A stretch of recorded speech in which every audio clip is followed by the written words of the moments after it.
All right, NEPG family, get ready to dial up the engagement for your podcasts. Our featured speaker today is someone who lives and breathes words that stick. And she knows how to help your content stand out in a world full of distractions. Emily Aborn is a content strategist, copywriter, and host of the Content with Character podcast. She's worked with hundreds of small business owners to help them clarify their message, tell better stories, and create content that actually connects. But here's what I love most about Emily. She doesn't just teach you what to say, she helps you say it in a way that sounds like you. So please join me in welcoming the creative powerhouse, content whisperer, and all-around gem, Emily Aborn! Thank you. Oh, yeah. I still use this. Okay. Wow. I'm going to be... Ice cream cone, don't forget. Yeah, I know. It's a lot. It's a lot of things here. I'm distracted already. Okay, I want to tell you guys about my texting style. Maybe some of you can relate to this. So when a friend, or I get made fun of it for all the time. When a friend or family member asks me a very simple question, say my husband's at the grocery store and wants to know if we need bananas. Do we need bananas? The text message will read, I do what I call a live tweet from my brain.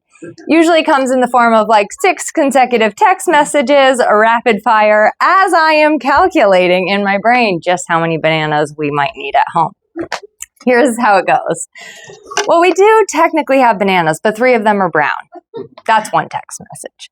Then it looks like it might be ready by Wednesday. The other one might be ready by Wednesday, maybe. That's another text message. So if you want some for your lunch tomorrow, I'd get a few.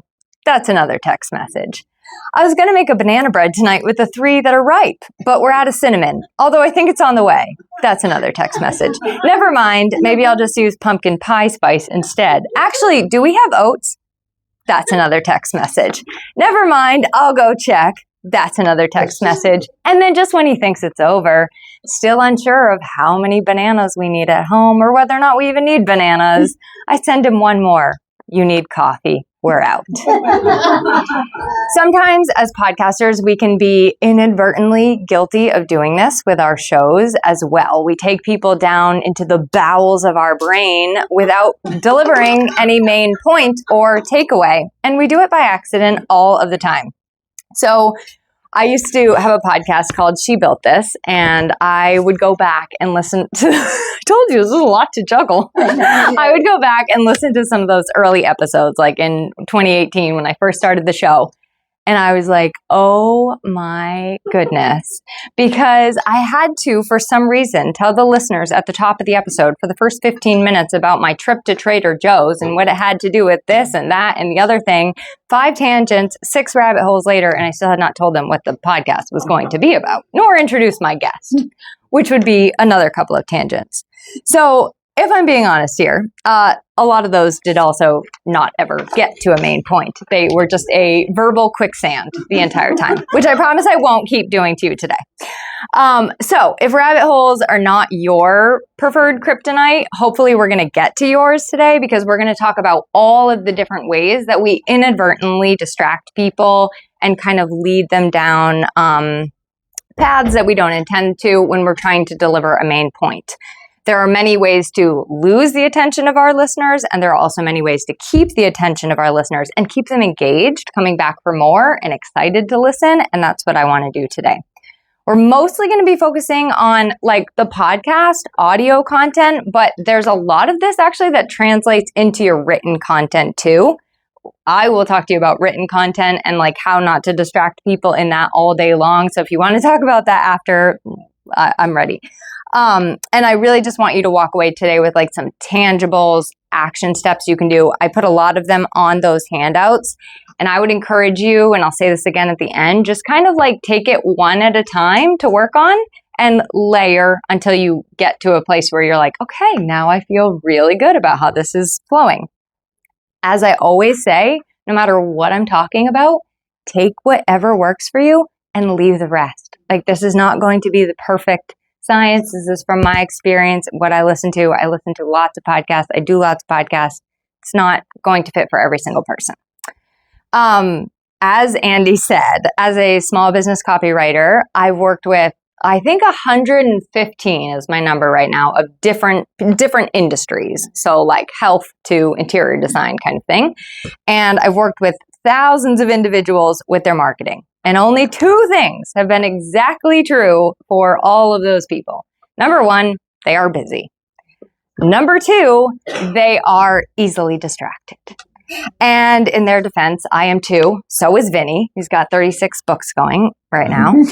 And you are too. This is our natural state of being. The human brain actually spends 50% of its time, like 50% of our waking hours, thinking about or doing something that we are not currently doing in that moment. We're just like kind of wandering around aimlessly, like our brain's bopping into things and we don't have any control over it. That's our natural state. When you're dreaming, you're like 100% distracted. So when you look at it like that, they're already inclined to be distracted. You're already inclined to distract yourself while I'm talking. And that's okay. That's natural. That stat is actually from 2023. And I'm like, it's probably like already higher than that. Additionally, people forget 90% of the new information that they learn within 1 week of learning it. So for the voracious learners in the room, I hope you're retaining more than that. So good job if you can still remember that the mitochondria are the powerhouse of the cell. You're doing better than most. And then one more stat, and this one really, I think, shows the importance for us as podcasters.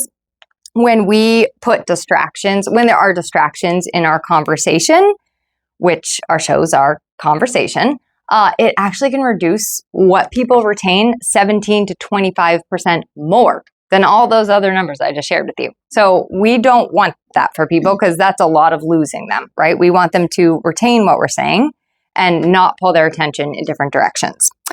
If people are listening to something that like isn't engaging for them, or it's distracting them, or it doesn't feel relevant to them, they usually stop listening. And that's when you see those like listenership rates on your Apple Podcasts go down. And over time, that can cause them to unfollow, unsubscribe, not listen to your show anymore, which is sad. We don't want that. No. What do we want? We want them to listen to our show and take every single word in and act on it and take our message to heart. So that's what we're going to talk about. We're going to start with some tangibles, and I'm going to go like, whoops. I am struggling with the double fisting. Okay. I like to have little guiding posts, Okay, we're going to start with the tangibles. We're going to start with the big picture and then go into like don'ts and then do's. I'm going to give you 5 don'ts, 5 do's because I like balance. And I always end with the do's because I like to end on an optimistic note. The first one is, or the big picture to like kind of set us up for not creating distractions, is to be in the right headspace and to prepare, and also to ask ourselves who we are talking to. So when you sit down to record your episode, the first thing you can do to help other people not to be distracted is to not be distracted yourself. And that just looks like, whatever you need to do to get in the right headspace. Like if you just had an argument with somebody, you might need to close that before you sit down and start recording your podcast. For me, it looks like I have to close every tab on my computer. I have to put my phone and my computer in do not disturb. I kind of create like my little podcaster palace. I have like 5 waters lined up so I will not get thirsty. And then I shut the door in my office and that kind of thing. So it's whatever it looks like for you to get your head in the right spot and like eliminate the distractions while you're actually doing the recording. After I create my little like podcaster zen zone, I like to ask just 2 questions for every single episode that I sit down to record. Number 1, who am I talking to? And personally, I like to get really, really specific. So often what I'll do is I'll just take the last person that wrote me a review, and I'll be thinking about that person while I'm recording. And I might even jot down like a little note if I know them, or I know something specific about them. I'll jot down a little note to myself, like, travel agent or something, and like try to bring in an example that relates to them, like how I did with Vinny and the books. But you can also use a real broad picture. Like if you have different audience personas, you can put in your mind like a broad picture of who you're speaking to, but keep them in your mind the whole episode because you are speaking to one person. in your podcast. Second one is, what does this have to do with them? Like, that's what we're all here for. We're like, well, what does it have to do with me? When am I going to get my name mentioned, right? So ask, what does it have to do? What does it have to do with them? What's the main point? Why do they need to know this now? Like, why is this important? Why does it matter for them? At the beginning, you heard me tell my little tech story. Very quickly, my goal was to bring it back to, how is this relevant to every single person in the room, right? So what does this have to do with you? If we don't tell them that, they might not think it's for them and they might check out and lose. And you can do this in subtle ways. You don't have to be like, this podcast is for you if you have this list of problems. But when people are listening to anything, they're subconsciously asking themselves, like, is this for me? Is this relevant for me? And if the answer is no, their brain is like, go scroll on social media instead, or find a different podcast to listen to instead. It wants something more interesting. So that's what people are asking themselves, and we can really help set the stage with that. No matter how many listeners you have, I always like to speak like I'm speaking to just one person at a time, because even if people are listening, like 2 people in a car or something like that, you're really only speaking to one individual, one mind, one heart, one person at a time. So you can be very conversational in your podcast. One thing that a lot of people will say in their podcast is like, hey, everyone, I just like to speak like it's one person. So I will say like, my friend, my listener, my dear. No, I don't say that. I don't say that. Maybe I do. But always just speak like you're having a conversation with the person on the other side. And preparation always, that was the third one. It always is kind of different for all of us. So I like details. I like to like get all my thoughts out and make sure that I at least have them somewhere. I like a detailed outline. Some people just need to, they just jot down a couple notes and go for it. But sometimes, like if you have a guest, you might need to write your guest questions or have their bio. So just whatever preparation looks like for you. Come prepared. And that can also help you not be distracted, because you're not like, oh, wait, let me look this link up while you're recording. Okay, so we're centered. We're going to go to the don'ts, the 5 don'ts, and then the 5 do's, and then we'll wrap up. So the first don't, and these are all on your handout, so you can be reading along if you want to, but the first one is not to info dump. I love giving information and helpful tools, and one thing that I notice is that people get very overwhelmed very quickly when you give lots and lots of like how-tos or small steps. So also, I have a lot of fancy words that I like to use to describe my work and how I do it. I have a really detailed, amazing process I want people to know every single aspect of. They do not care. It is too much for them. Even my paying clients have told me, you hold that, Jeremy? Of course. Thanks. Even my paying clients have told me that that's okay. It's a good example of what not to do. I'm just kidding. Even my paying clients have told me like, okay, we'd love to know that you have a process, but we actually don't care. We just want you to do it. So it's often a lot. It's just too much for people. So there's nothing wrong with giving helpful information, useful resources, that kind of thing. But when I say info dumping, I just basically mean too much. Unless you're, of course, like if you have a lecture podcast or like a history podcast, or yours might be something that falls into that category. Mine goes down wormholes 24/7. Okay, there you go. You have a rabbit hole podcast. A fellow copywriter friend of mine started a podcast a couple years after I did. And at first she's like somebody I put on a pedestal a little bit, and she's very, very knowledgeable. And I first started listening to her podcast and I was like, oh my God, she knows so much. Like, this is amazing. It's like information in my brain. And then after like 3 episodes, I was like, this is too much. And it's so overwhelming. I feel so behind. I can't even implement on everything. It just was overload. So I actually stopped listening because it was really like anxiety provoking to hear her dump all that information. Like, yeah. I won't go on, but you understand. So info dumping is basically just overloading, like long-winded explanations or backstories, overly detailed particulars, way too complex of topics, too many stats, items in a list like I'm doing to you right now. Anything that is just too much in the weeds in general. And on that same note, It also comes down to the vocabulary that we use. So like I said, like I love using fancy big words and like showing off what a sesquipedalian I am. But I don't recommend doing that on your show. You want to like use the language that people are using that are listening to your show and just be very, very relatable in that way and not talk, because otherwise it can come off as talking over them, or they just don't know the word. How many times have you like been reading a book and you're like, I can't click it and look the definition up for like in my Kindle. It drives me nuts. I'm like, now I have to go look up the word to keep reading this book. On the same vein, or conversely, I should say, number 2 is don't be vague and empty. So just like we can give too much detail, too much information, we can also be really vague and like not really have any sort of point. Like a lot of people, I love somebody's tagline was no fluff. Ellen, that was Ellen's tagline. A lot of people are just really, really fluffy in what they're talking about on their show. And you're like, okay, great, but you can't walk away with anything. You can't even really put your finger on what the show is about.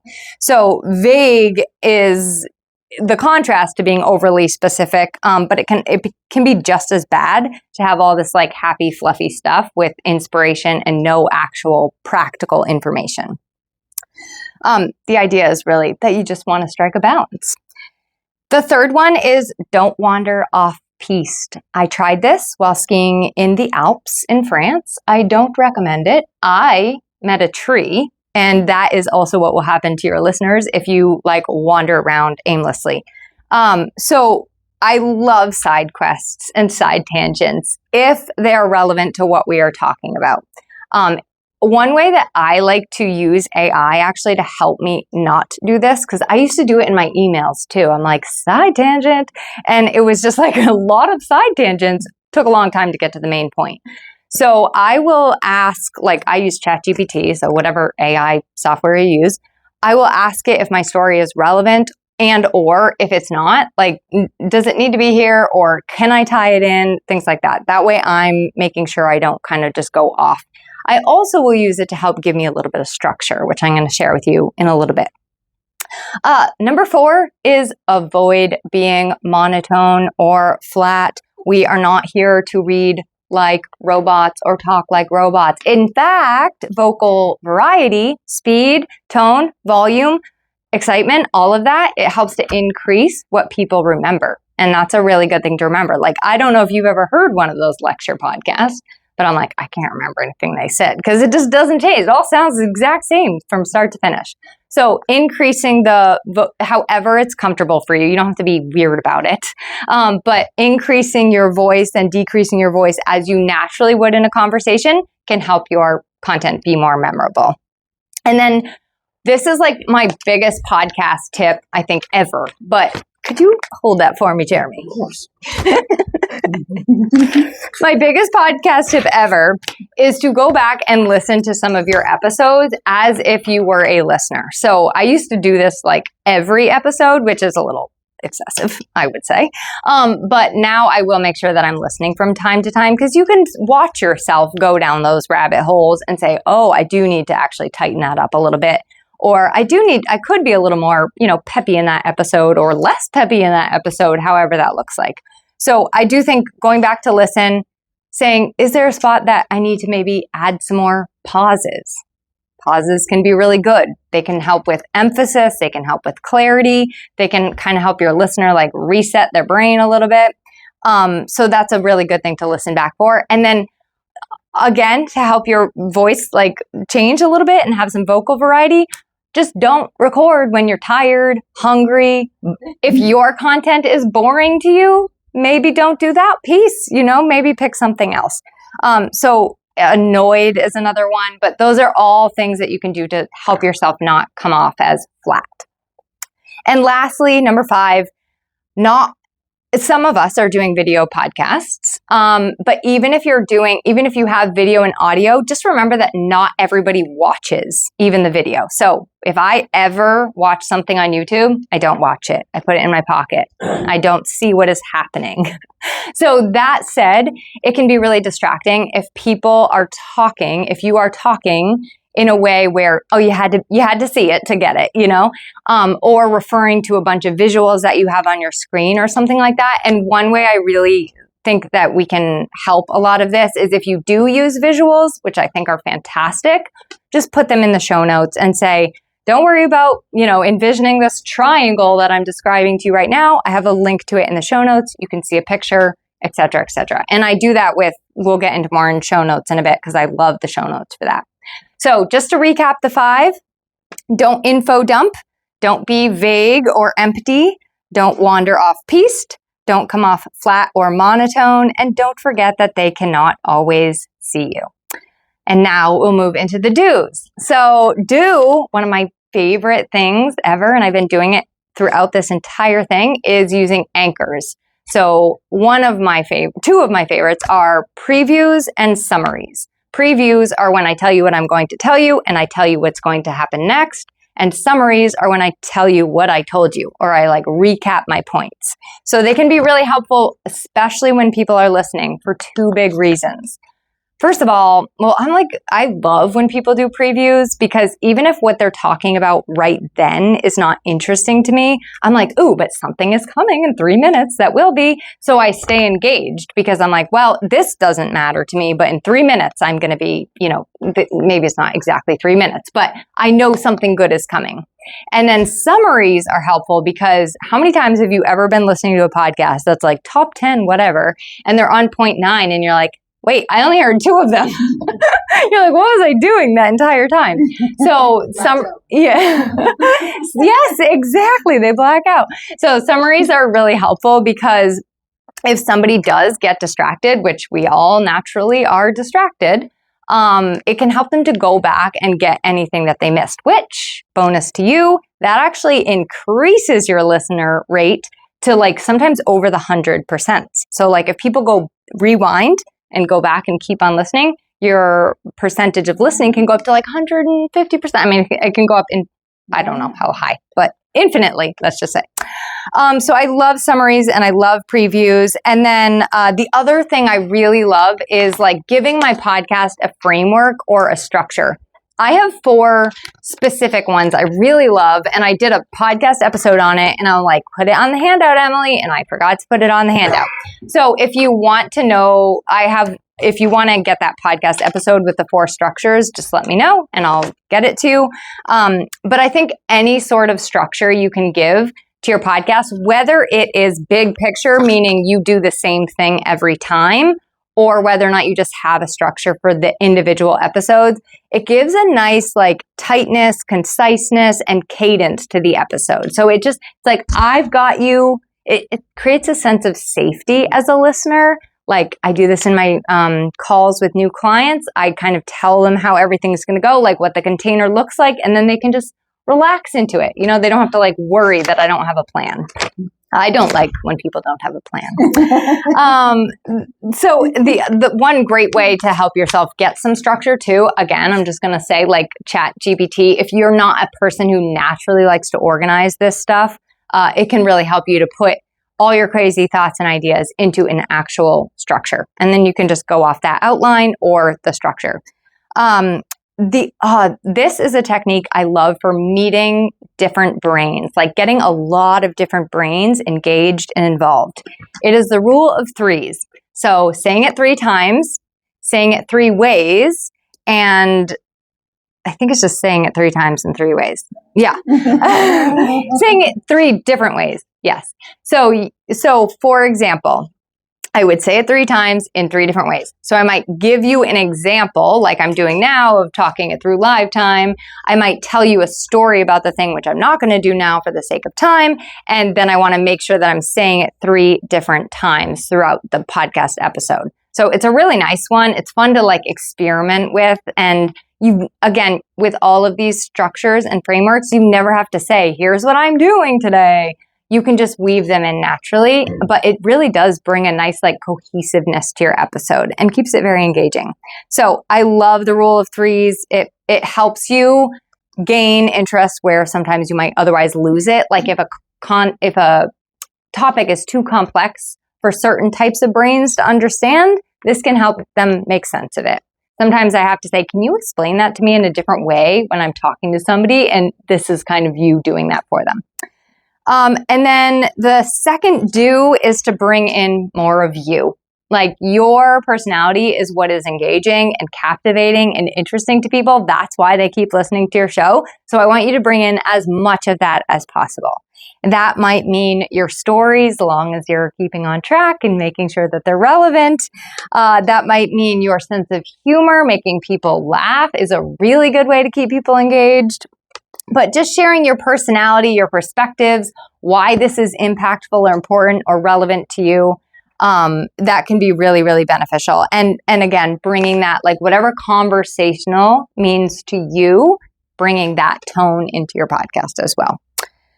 The third thing to do is to ask questions. And I wish Lorianne was here because she asked us in April a really good question that started off her presentation. It got us A, all engaged, but B, it made us feel like we were all in this together. Like nobody felt singled out. So those are the kind of questions I'm talking about, like the kind of questions that raise people's curiosity about themselves, or the kind of questions that bring everybody into the conversation together, or like kind of provocative questions, like, have you ever considered this? And it's a little something for them to be like, wow, no, I wonder where I could take that exploration. Questions are a great way to keep weaving in through your episode.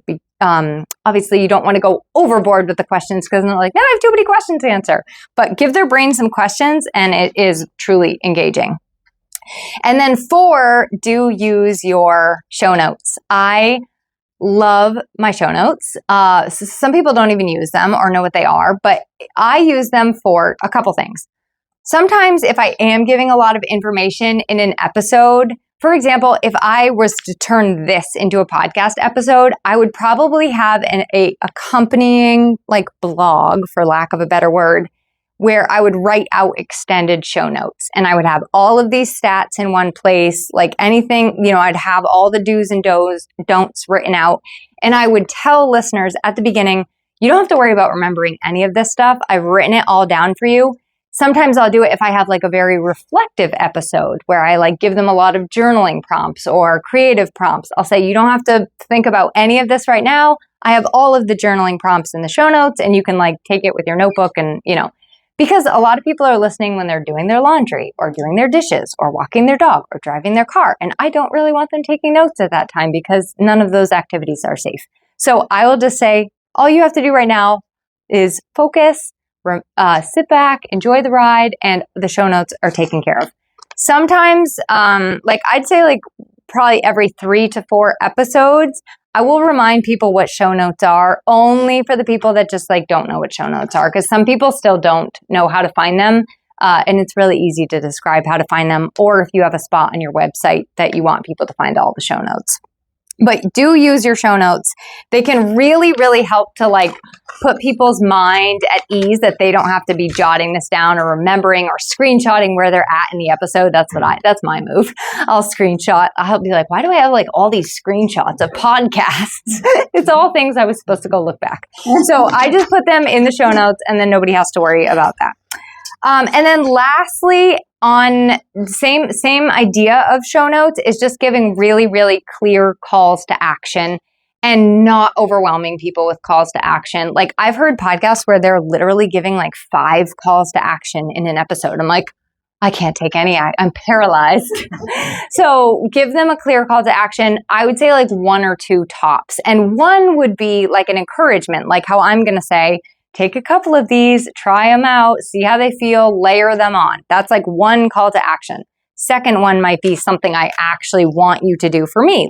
If you want more help with your content strategy, book a discovery call with me, and then being very clear in your call to action about how they can actually do that. Some people are just book or reach out and book a call. It's well, how do I reach out? So you go to the show notes, you click book a discovery call, or you go to my website, you click this. So being pretty specific. And that's another reason why you don't want to have too many calls to action, because you'd be telling them how to do all the calls to action the entire episode. So giving very clear calls to action. If you hesitate in that, you often lose attention, or you might just lose the opportunity to connect with them after the fact. So we're going to recap the do's. The do's are do use attention anchors, do bring in you, do ask people questions, do use your show notes, and do use clear calls to action. And obviously, you all are like geniuses, and you've noticed that I've been doing this the entire time too. Every single one of these things. We did the rule of threes, we did the recaps, the previews, the summaries. So my recommendation is to just take these home and layer them on one by one using that handout, and practice makes better. Doesn't ever make perfect. So just keep on practicing and refining these things. Lastly, I just want to give a word of encouragement. Like, we are not going to be able to keep every single person interested because we are not for every single person. So we do our very best, and then we blame the rest on their brains. Oh my God. Yay! That was outstanding. Yay! I know.